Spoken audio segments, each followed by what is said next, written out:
เพื่อนกับปุ๊กมุมนี่แหละหันหน้าเลยหันหน้ามันนี่แล้วแบบฝนตกมันสิบ่สาดมาบ่ฝนตกสิบ่สาดมาเจ้าสิเฮ็ดจังได๋ซะคือกับหันหน้ามันนี่เห็นบ่มันต้องได้แปลงอีกมันบ่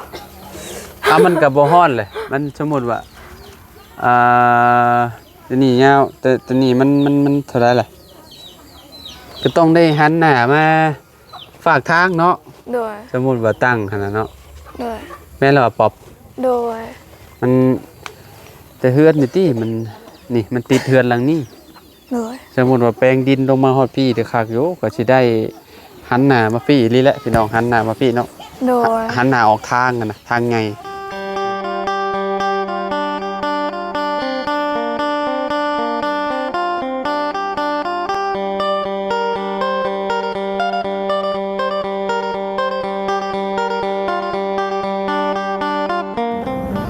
พ่อแม่พี่น้องเอ้ยเนาะน้องป๊อปปี้เนาะสบายดีไงสบายดีเจ้าสบายดีล่ะสบายดีโอ้ยพี่น้องเอ้ยเนาะน้องสาวล่ะบ่นี่โดยติดกับน้องสายลาโอ้หน้าตาดีเนาะเราเนาะคือกันอยู่บ่กับเอ้ยโอ้คือสิงามกว่าเอ้ยอยู่เขาว่าเนาะงามคนละแบบเนาะปอมเนาะอย่างนี้คือเปียกแบบนี้น่ะนึ่งข้าวแล้วบ่ขออนุญาตแน่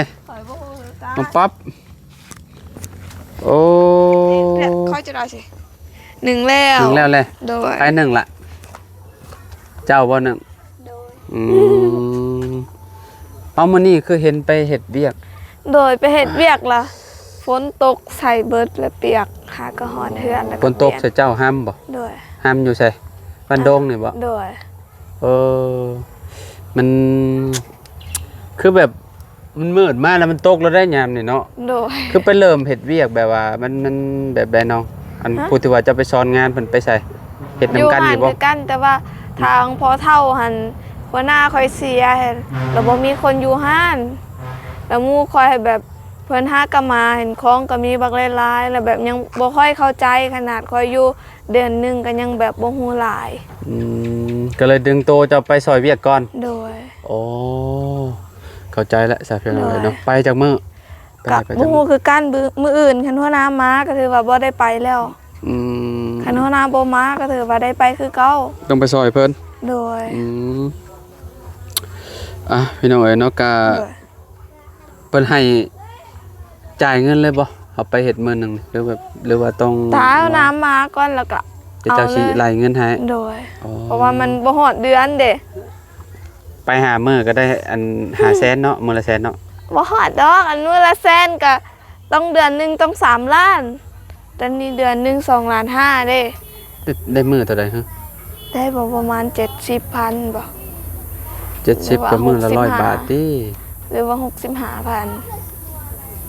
ค่อยก็บ่ฮู้คือกันแบบนั้นบ่ก็บ่ฮู้คือกันแบบเขาไล่เป็นเดือนได้เดือนนึง2.5 ล้านเนาะ2.5 ล้าน2.5 ล้านได้เท่าใดล่ะพี่น้องด้วย3มื้อสิคูณน้องเบิ่ง30มื้อคูณ7แล้วหมดเนาะด้วย8ปอบเอ้ย80,000บ่8 90พุ่นบ่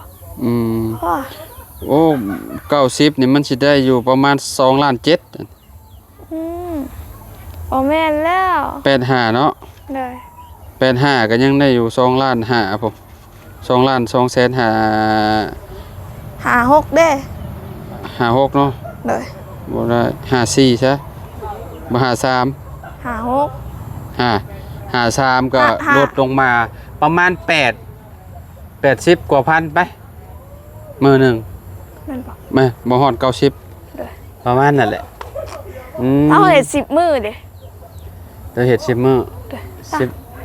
10มื้อเจ้าก็ได้เจ้าเฮ็ดงาน10มื้อบ่ด้วย10มื้อคูณ90เนาะด้วย10มื้อคูณ90นี่ก็ได้900,000นั่นบ่หลายเติบอยู่เนาะหลายบ่เลยเพราะว่า9คูณ10ก็พอดีแหละ9 900,000 โดย อืม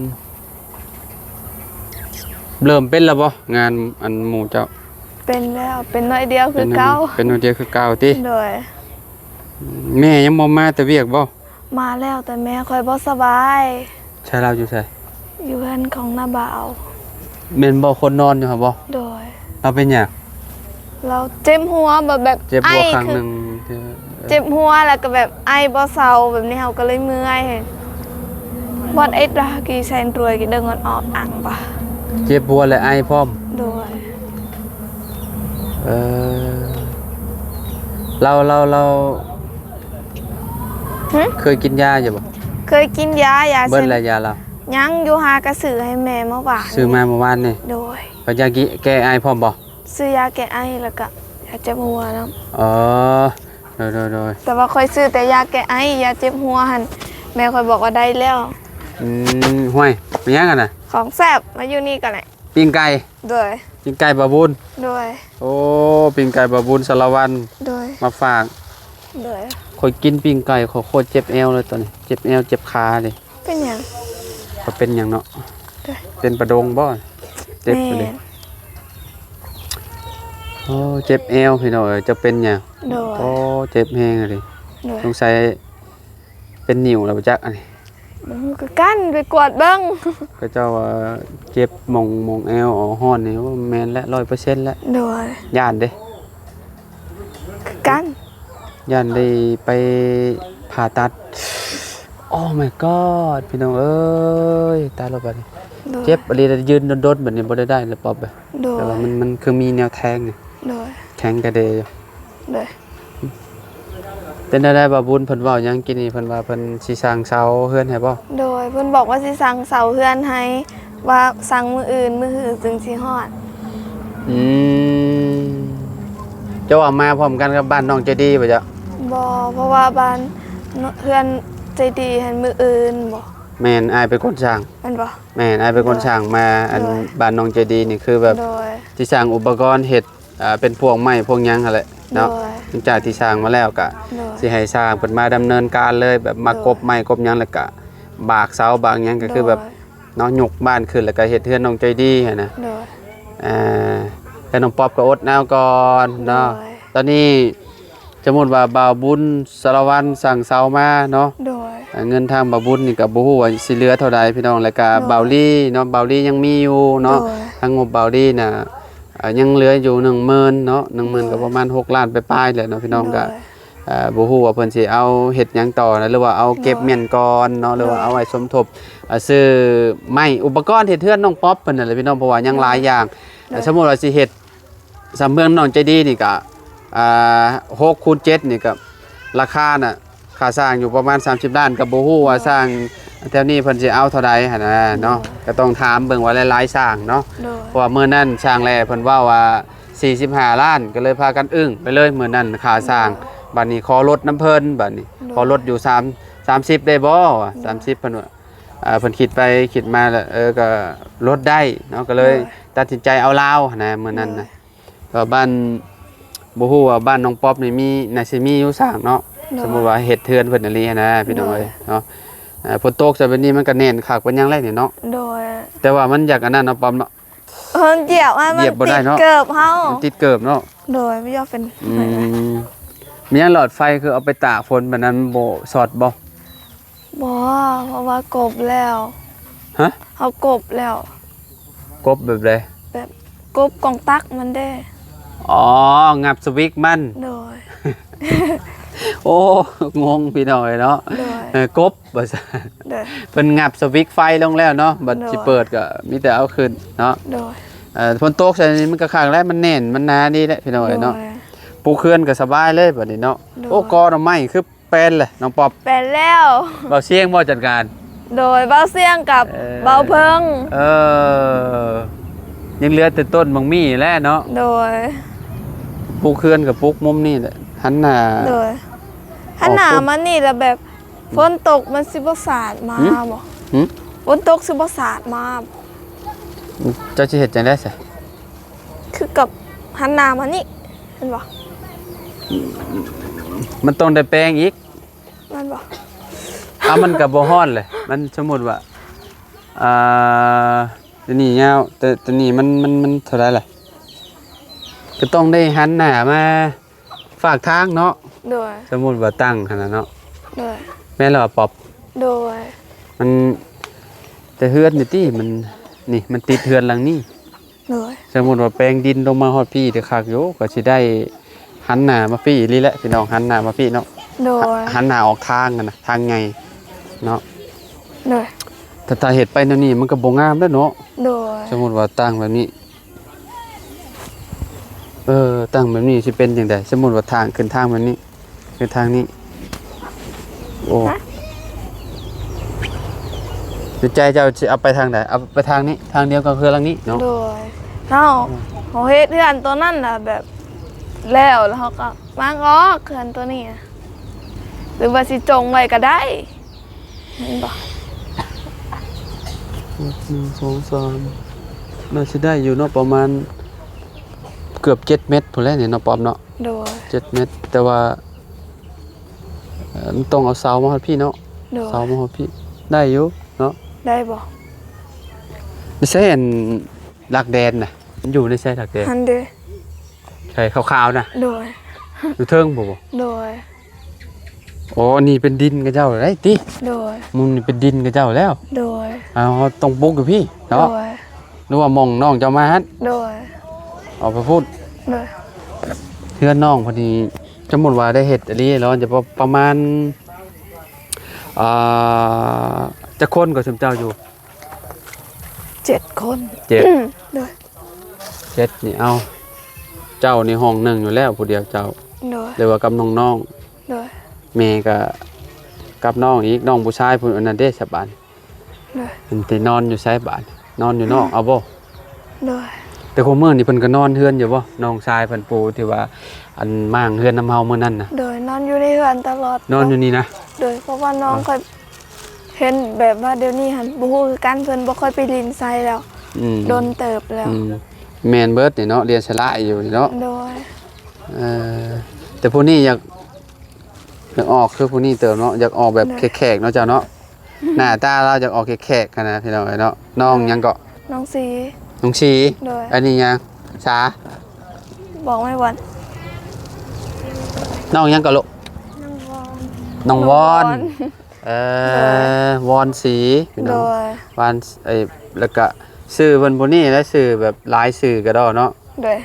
น้องปวงโดยปวงนำปอบนำปองนำปองแล้วก็ยังอีกบัดนี้เบิดโมคูบางห้องเจ้าค่ะนะโมคูในบางคนก็มาห้องว่ามีนาน้องมีนาโอ้ชื่อก็ชื่อมีนาเนี่ยโอเคได้ป๊อปเลยมันบ่ขายอยู่เนาะเด้อและพี่น้องเอ้ยเนาะก็อยากให้น้องเพิ่นได้อยู่พี่น้องทางน้องป๊อปน้องสีน้องวอนเนาะเพิ่นจะได้อยู่กำลังงามๆนี่พี่น้องเนาะผมมื้อนี้ก็เวลาฝนตกพาลงก็โอ้ยพี่น้องเอ้ยเราพากันลี่พวกบางทีก็ไปอยู่เฮือนนาบ่าวเพิ่นอยู่พี่น้องเนาะ2-3 มื้อขึ้นล้างมันตกอยู่บ่สาผลทางนี้ตกเมื่อคืนนี่ก็ตกแห้งบ่แต่ว่าตกบ่ได้แห้งแบบมันตกซื่อแบบมันบ่ได้สาดมากแต่ว่าอยู่ได้แม่นบ่โดยหมายถึงว่ามันเข่าแบบเป็นปองๆแบบนี้เลยพี่น้องเป็นคู่ๆแบบนั้นเนาะปอมเนาะโดยต้องเขาแต่ว่าแบบมันบ่ได้สาดมาเฮาก็ยับไปนอนโอ้เหยียบยังนี่ขี้ดินพี่น้องเอ้ยเนาะโดยโอ้มันโมแน่นนี่มันติดขนาดเลยได้นี่ติดเกิบขนาดเลยโดยน้องวอนนี่ออกคลิปจักเทื่ออะไรหลายเทื่อคือกันหลายเทื่อแล้วโดยน้องบอกค่ายคือไผวะมีอยู่นะคนเคยเอาคลิปหน้าคือกับน้องเจ้านี่โดยหมู่ยิงจะคนนะผู้หญิงบ่3 คน3 คนอยู่เด้อเนาะโดยผู้ชาย3โดยดวกกับแม่ก็เป็น6โดย7เนาะโดยอยู่กัน7ครอบครัว7ชีวิตพี่น้อยเนาะโดยทางเฮือนน้องป๊อปปี้เพิ่นเนาะจะไปกินอยู่เฮือนไผอันปิ้งไก่ซิโนนี่อยู่เฮือนของย่าเฮาเพราะว่าย่าเฮาแบบทั้งลูกกับ ลูกน้าบ่าวคอยกับน้าบ่าวคอยไปเวียกเบิดแล้ว อันนั้นเคยกินจักเทื่อแล้ว 3 เทื่อแล้ว 3เทื่อแล้วเนาะ โดยแซ่บ ปิ้งไก่เซโนพี่ โด น้อง ย คันว่าเนาะอัน โดย ไปเซโนบ่ได้กินปิ้งไก่แปลว่า ถือว่าไปบ่ฮอดจอดบ่ถึง แม่นไปบ่ฮอดจอดบ่ถึง โดย เออแล้วลูกเราไข่เนี่ยเราว่าแม่เจ้า โดยใครแน่แต่ว่าแบบคือกับค่อยตอนนั้นเด้แบบเฮาอยากนอนแล้วแบบนอนบ่ได้ไอติดกันจังซี่นะสิหายใจก็ยาก อืมแม่นอยู่แม่นความน้องป๊อปเพิ่นอยู่พี่น้องเนาะ โดย ก็อดเอาหั่นแหละเดี๋ยวมันก็เซา โดย เนาะ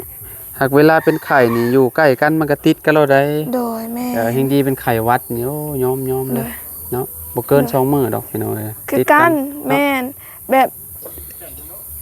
น้องค่อยก้อนแล้วบัดนี้ ไอเอาหอกเนาะ ตะกี้คอยก้อนเนี่ยแล้วน้องหลาคอยอีกแล้วบัดนี้เหรอเป็นน้องบอนแล้วก็แม่ค่อย มีแต่เห็ดมีแต่ปลาเห็นมันดีเองเนาะบางทีก็กินยา โดย เนาะยาบรรเทาเนาะ โดย อันนั้นสมุนไพรเด้กินแบบสมุนไพรพื้นบ้าน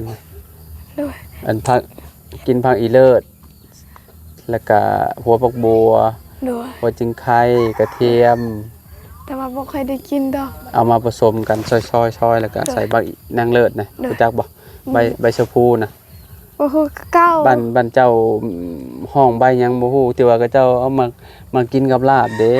โดย ใบคือภูเด้ภูก็เจ้าเคี่ยวเด้ โดย นั่นแหละเวลาเขาเป็นไอเนี่ยกินเลยลองเบิง โดย นี่คนน้อย สบายดีอ่ะ มาชวน สบายดีก่อน มึงนี่ไปเลย บอกว่ากินยาก่อน ฮะ มากินยา เพิ่นเป็นหวัดบ่ โดย อืม แม่นเอาไปแล้ว ได้ เพิ่นไปกินยาก่อนก็ได้ โด เนาะ ย พากันยังบ่ได้กินข้าวแรงเนาะ ยัง เอาโอเคเดี๋ยวให้น้อง ได้ ป๊อปเพิ่นไปรับประทานอาหารก่อนพี่น้อง โด เนาะ ยขอบใจเด้อขอให้ จ้า ไอ้เดินทาง จ้า ปลอดภัยเด้อขอให้สุขภาพแข็งแรงขอให้ร่ำให้รวยจับหยังเห็ดหยังก็ขอให้เป็นเงินเป็นทองเด้อขอให้สมความปรารถนาขอให้ความเจ็บอย่ามีเด้อขอให้พระเจ้าอวยพร โด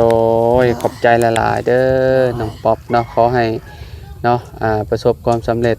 โดย เนาะในหน้าที่การงานขอให้สมหวัง โดย ได้เฮือนได้ซ่านคือโดย คนอื่นเขาเด้อน้อง โดย ป๊อปเด้อ ข เนาะ อบใจ เฮาก็นี่แหละแนะนำสะพานบุญพี่น้อง โดย น้องมาแวะเวียนมาถ่ายน้องป๊อปให้ FC โดย เบิ่งเรื่อยๆพี่น้องตอนนี้เฮาก็กำลังเนาะดำเนินการเฮ็ดเฮือนน้องใจดีเพิ่นอยู่พี่น้องเนาะหลังจากที่ขึ้นเฮือนขึ้นศาลน้องอันนั้นแล้วเนาะน้องแต่งจริงเนาะ โดย ก็อยากคันว่าน้องป๊อปเพิ่นว่างเพิ่นหยังก็ให้น้องไปขึ้นนำการเด้อขึ้นบ้านใหม่เด้อ โดย บ้านใหม่น้องแต่งจริงเด้อ โดย อยู่บ้านกระดับคือสิเห็นอยู่แล้วว่าทางโค้งนั่นล่ะ โดย ไกลไปไกลมาอยู่บ่ช่วงนี้เคยไกลไปอยู่บ่ บ่ไป บ่ได้ไปบ่ โดย คิดว่าเจ้าไกลไปแล้วเจ้าเห็นใช่ดอก โดย ยังบ่เห็นบ่ กะเห็นอยู่แต่ว่าบ่ฮู้จักรังตัวใดยอด อืม แบบยังบ่ทันได้แล้ว ในต้นมะม่วงเลยบ้านน้องแต่งจริงน่ะ โดย ต้นมะม่วง2ต้นบางเมียนน่ะ โดย นั่นแหละเฮือนเพิ่นแหละอันนั้นน่ะ โดย ไปได้ โดย เนาะไป โดย ไปยินดีกับเพิ่น โดย ไปเบิ่งบ้านหลังงามๆเป็นแรงบันดาลใจ โดย เด้อเขาก็ฮู้จักเจ้าอยู่ โด เนาะ ย เจ้าก็ฮู้จักเขาอยู่หรอว่า มาเล่นอยู่เทื่อนึงแต่ว่าแบบ อืม หากะเทื่อเดียวแล้ว แม่นบ่ ก็ฮู้นำแน่ โดยโอเคไปป้าแล้วน้องป๊อป ใจเด้อ ขอบใจคือการเด้อน้องเด้อเนาะขอให้น้องป๊อปเป็นสู้ๆพี่น้องเอ้ยเนาะไปเด้อล่ะเด้อน้องวอนน้องสี ขอบใจ โอเคขอบใจคือการไปหากินข้าวเนาะพี่น้องเอ้ยผมเฮากับปุระหาขอพักผ่อนก่อนพี่น้องเอ้ยเนาะเพราะว่ามาเดินทางมากับค่อนข้างสิไกลพอสมควรรู้สึกว่าเจ็บหลังขนาดเลยตอนนี้พี่น้องบ่ฮู้ว่าเจ็บย้อนหยังเนาะไปเลยเด้อป๊อปเด้อโอเคไปแล้วบ๊ายบายเอาอยู่ดีมีแฮงว่าสุขทุกคนพี่น้องเอ้ยขอบคุณหลายๆที่ติดตามและเป็นกำลังใจให้เนาะทางบาบุญเพิ่นก็ กำลังสิอันนี้พี่น้องกำลังสิเซามากำลังสิเซาอะกำลังสิสั่งเซามาให้น้องป๊อปเพิ่นพี่น้องเนาะเอาดีใจนำน้องป๊อปเพิ่นโอเคปอๆกันคลิปหน้าเนาะพ่อแม่พี่น้องสำหรับคลิปนี้ขอกล่าวคำว่าสบายดีปอๆกันใหม่พี่น้อง